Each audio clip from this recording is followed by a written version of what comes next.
Hello and welcome back to our expert series with Beyond Clean. And we are digging deep with cleaning chemistries with our expert Michael Matthews, clinical education specialist with Healthmark, a Getinge company.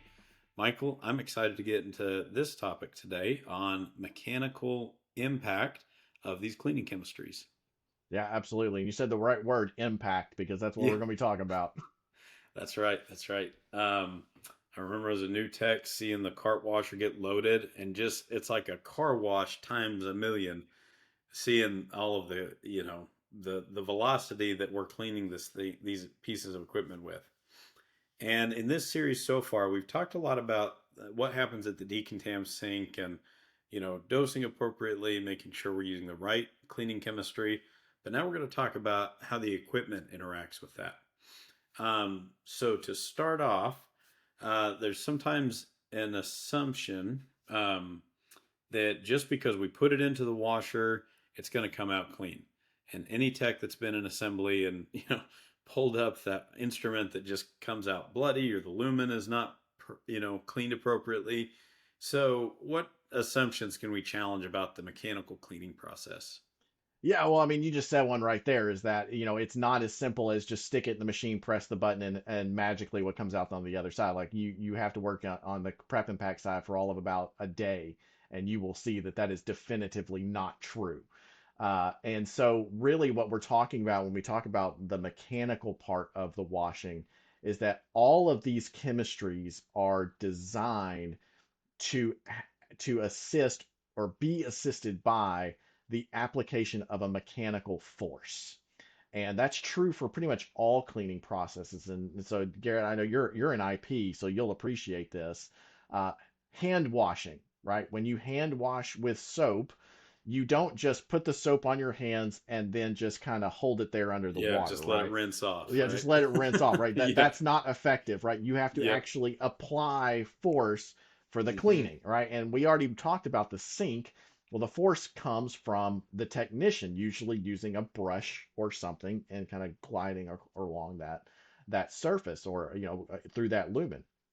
It's the exact same thing in a washer. Like you have to be able to apply force in order for the chemistry to actually do its most effective work. And so when we talk about washers, typically what we're talking about is a force that we call impingement cleaning.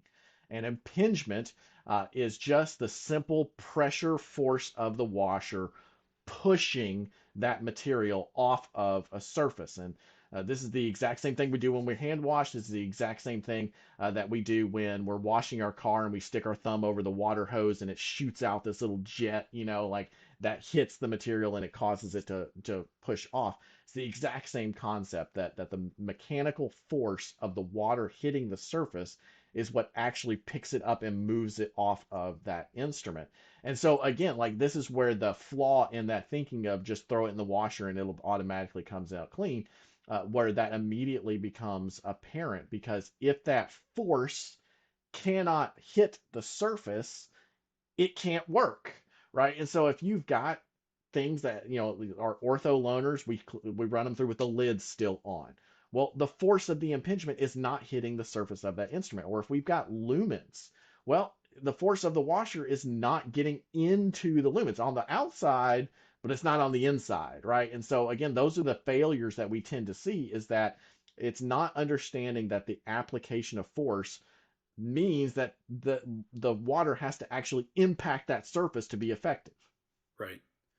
And we talked in an earlier episode about some of the elements of cleaning chemistries that make them more effective. So things like surfactants that lower that surface tension. And so it sounds like the quality of the cleaning chemistry is going to assist that impingement process. So it's not just the force of the water; it's how effectively can the detergent get to the nooks and crannies where it needs to be. Absolutely, yeah. It takes both. Because just like the example we used with the hand washing, right? Like where that's a surfactant too. And if you just hold your hands under the water, it's not actually picking anything up and moving it off. And that's the exact same problem with not allowing, you might have the right detergent in place, but if the surface pressure isn't there to actually pick it up and move it off, then it just kind of picks up and sets back down at best, or it just doesn't move at all. And that makes sense when we think about it in terms of like washing your dishes at home. But somehow we think it works magically different, in an automated washer. Yeah, And absolutely. I'd say the area where we see that a lot, or those assumptions made, is with ultrasonic cleaners, where we Yes. just assume it makes the buzzing noise, everything's going to come out nice and sparkly. But the cleaning chemistries have a role to play in that as well, right? Yeah, and this is an area where we really do see a lot of mistakes being made because again, we kind of treat the automated washer, we treat our ultrasonics like as these magical boxes that they just magically get things clean. But they have working parts, and those working parts can fail. And we have seen many times where detergent was not being pumped into the ends or into the ultrasonic, and it was not cleaning effectively. And so again, the difference in an ultrasonic is rather than having the force of water pressing against the surface to provide that mechanical energy. In an ultrasonic, the energy is being provided by a force called cavitation. And that buzzing sound that you're hearing when an ultrasonic is working it's the transducers, these things, and they're essentially vibrating, and they're sending these waves through the water at a microscopic level. And as these waves sort of cross over each other, they create these microscopic bubbles. And they're not air bubbles, they're pressure bubbles. And so they create these areas of extreme low pressure. And you can actually look this up on YouTube. You can see videos of this happening where these bubbles, they'll form and they'll actually grow to a point where their surface tension can no longer support, and then they collapse down on themselves. And as they collapse down on themselves, they create these little like explosions, and these explosions create suction force. And you can actually see debris next to some of these explosions. That low pressure implosion causes the debris to be sucked in to that area. And so it's really effective at removing little tiny bits of debris. It's not as effective at taking out big stuff. And so that's another mistake that we see with ultrasonics is, like, oh, okay, if they're that effective at getting things clean, I'll just throw dirty instruments straight Yeah, into the right, ultrasonic. It's right like, from that's the not what it's OR. designed for. Yeah. And now, when we talk about that being a very specific process with some nuance there on how it's going to go correctly, can we use any detergent in those ultrasonic cleaners, or are there the right detergent for the right, you know, make, model, type process on our ultrasonic wash Yeah, cleaners? absolutely. It's this exact same concept. It has to be specific for that. And so again, the low foaming or no foaming becomes critically important, especially for both automated washers and for ultrasonics, because they are generating a tremendous amount of mechanical energy as they are working. And so if you have any foaming whatsoever, like it's going to foam out of control very quickly. Right. Because it's Another thing, creating those particular. bubbles the whole time, or Absolutely. the Yeah, low pressures though. Yeah. it's creating these bubbles, and that mechanical energy just kind of rolling through there is what creates those foam bubbles too. And of course, those foam bubbles, not only they're going to be a lot of them, it's going to overflow, but also they're going to inhibit the cleaning process. And I think that's another key piece to cavitation is those bubbles, I'm sorry, those energy waves have to be able to move pretty uninhibited.